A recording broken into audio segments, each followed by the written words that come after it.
Salam dostlar, bir gün bacımla bir yerde ormana 99 geceyi giririk. Dostlar, indi giririk. Girib indi kayda atacağım. Dostlar, oyuna girdik.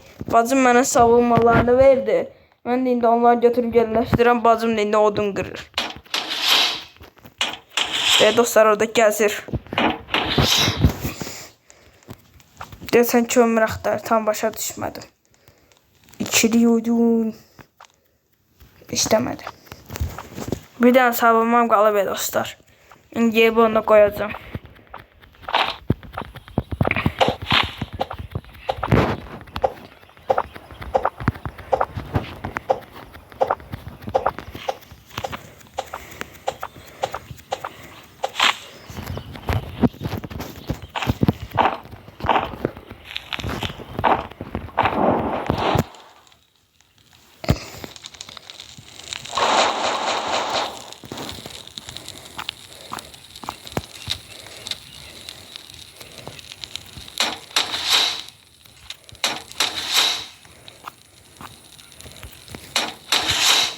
Dostlar, bu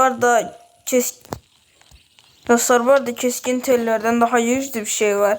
O da şeydi, o keskin tellerden ya, odunlardan var, onun adını tam bilmirəm. Onlar keskin tellerden daha güçlüdür. Haberiniz olsun.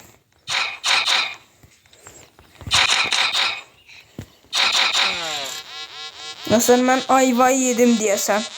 Çok pis, arkamda kurt ordusu var. Birinci gündən ölmək istəmirəm. Öleceğim deyəsən ona. Dostlar, maalesef ki öldüm. Canlandıktan sonra sizə nə olur? Dostlar, bacım öldü, indi yenidən doğuş elədik. Birazdan oyuna girib elə gelişib gələcəyik. Dostlar, indi uşağı götürməyə gedirik. Oğlum, niye yüzünü çevirdin? Getin sen mekana koy. Dostlar, bu arada şey diyende sen de mi acımışam? Oluşum ket. Dostlar, bu arada buna bozak beklemeye Mahmut diyeceğim.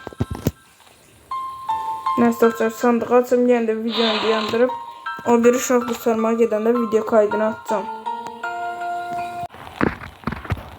Dostlar, bilmirəm, deyəsən oyunum donup saat falan iştirak ederim, bir gedirəm. Bacıma da oyun donup diye oyundan atır. İndi oyunda tek kalmış ama oyunum donup. Birden bir oyun özüne geldi. Dostlar, gördünüz bayağı 2 dakika 23 göster. Ben oyundan attım. Allah rahmet eylesin. Dostlar, özü oyuna geldi, Allah'a şükür.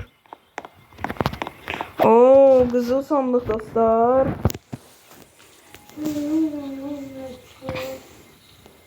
Dostlar, bakın yine de oyunda onunla ölmemek için dua edirəm. Ne çıktı? Güçlü balta dostlar. Tam vaxt dostlar, çəkdi almaq üçün gedəcəyəm. Bəxtimə güçlü balta çıxdı. Bu gün mənim ən mutlu günlərimdən birisi dostlar. İndi buranı qırıb içəri girməyə çalışdım. Dostlar, bu adam baltayı öldürəcəm.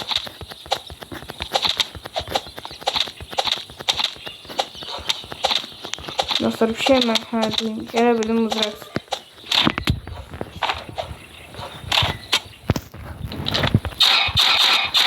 Dostlar, bu mən biraz zamanımı alacaqam ya da video bağlamıram. İyi görürsünüz dostlar, vururam qaçam. Dostlar, bir canım qaldı. Öldüm yenə də.